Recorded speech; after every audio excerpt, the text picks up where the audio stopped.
Villa step up their interest in Morgan Rogers with a bid that Boro, for me, simply cannot turn down. He's in, and he's snuck it across to Hayden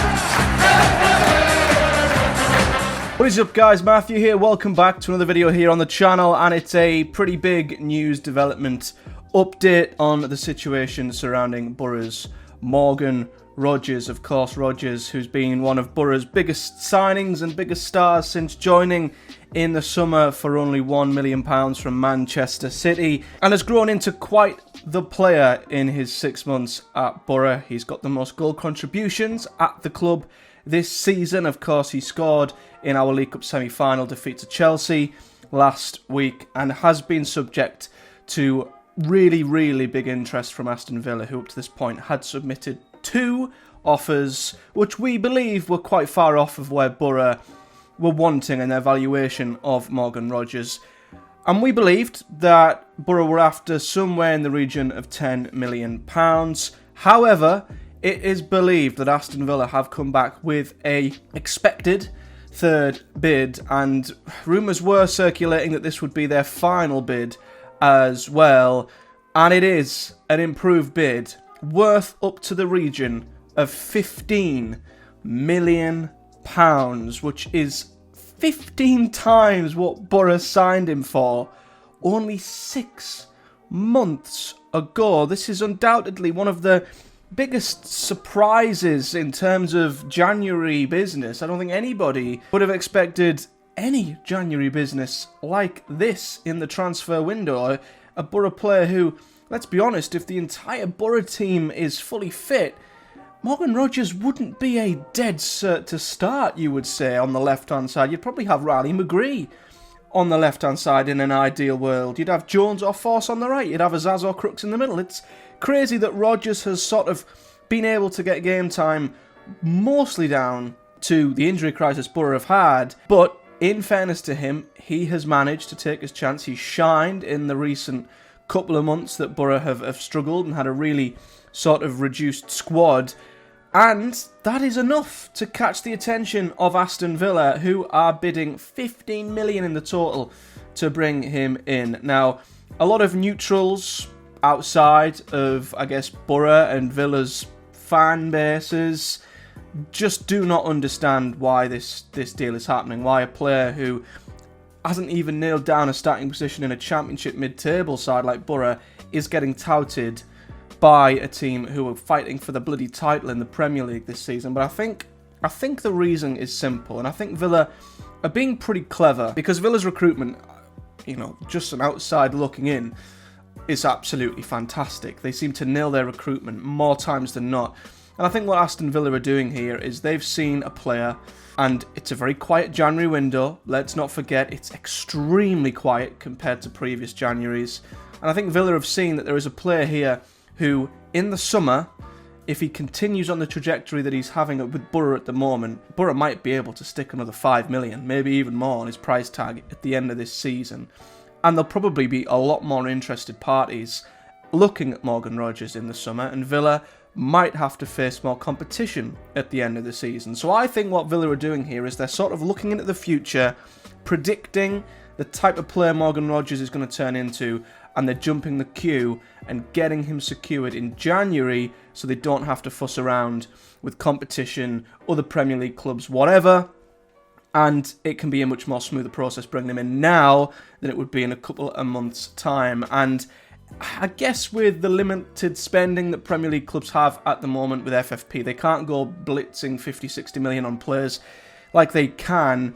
So, you know, to Aston Villa, 15 million is it's pennies really, isn't it, for a Premier League team? Whereas for Boro, it's absolutely huge, because our transfer policy in recent seasons has relied on us selling one big asset per season. You know, it was Jed Spence, it was Marcus Tavernier, it was Chuba Akpom.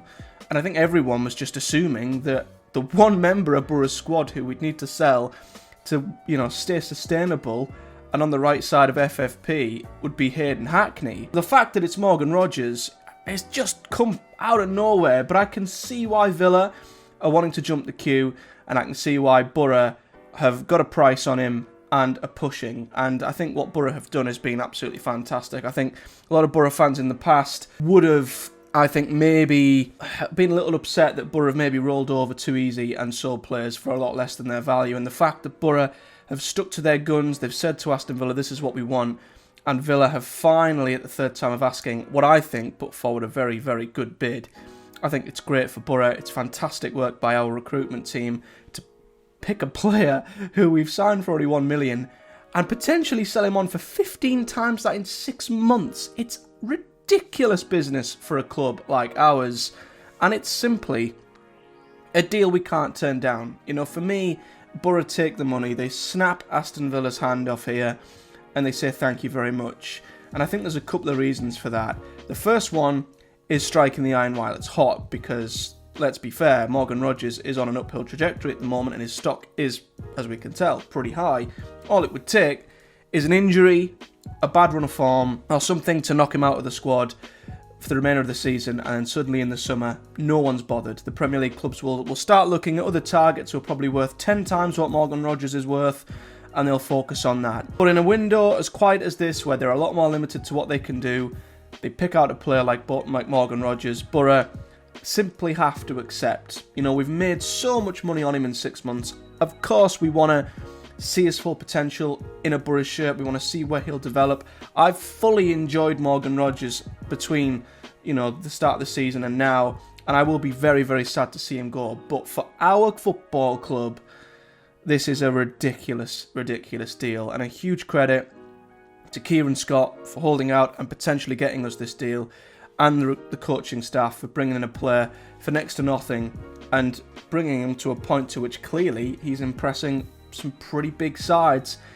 in the Premier League. So yeah, for me, Boro have got to sell him now while his stock is high. And I think we've also, for the second reason, we've got to try and get this deal done pretty quickly, because this money, I think, could be really useful for Boro in the final few days of the window. We're still after a striker, in my opinion. We could do with depth maybe on the right-hand side as well. And I don't want us getting the money in with 2 or 3 days left and we're scrambling around. If we are going to get the money and we're expecting to accept this bid, I hope we've got targets lined up who we can go for straight away and we can get a replacement in.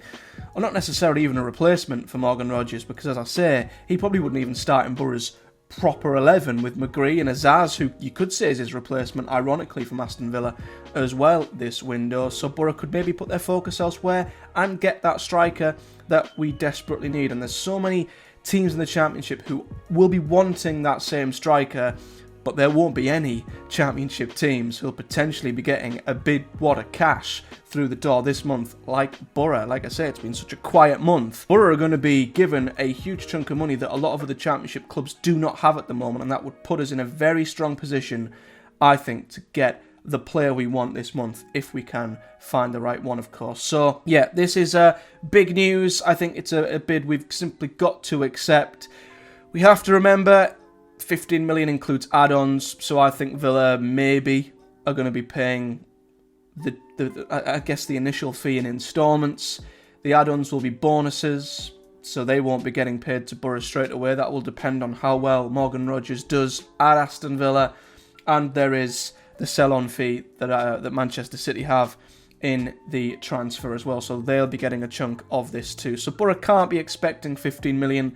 We might not even be expecting 10 million from this overall deal. We'll have to wait and see. But for me, I think it would be greedy of Boro to turn this down. I think every player has his price, and I think Aston Villa have hit Morgan Rogers for me, and I expect this deal to go through. I only hope it goes through quickly so Boro can use that money and act before deadline day, which of course is now less than a week away. So let me know your thoughts of a Boro fan, if you're a Villa fan or any other neutral fan, your thoughts on this deal. I think it's an absolutely incredible bit of business that we just did not expect. It's come from absolutely nowhere, and I hope it gets done quickly. And it is a shame that Morgan Rogers has played his last game in a Boro shirt, I believe.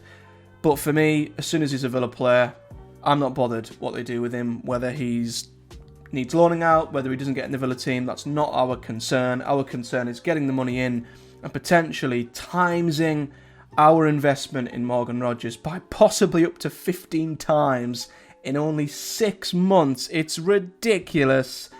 I wish him all the best if he does go. Hopefully we'll see that confirmation soon and Boro can move quickly. But let me know your thoughts in the comment section below. Hit the like button if you've enjoyed this video and subscribe for much more Boro news as we head towards deadline day and other fun football content. And of course, if the deal goes through, I'll be bringing an update on that and what I think Boro should do going from there. This is just a bid.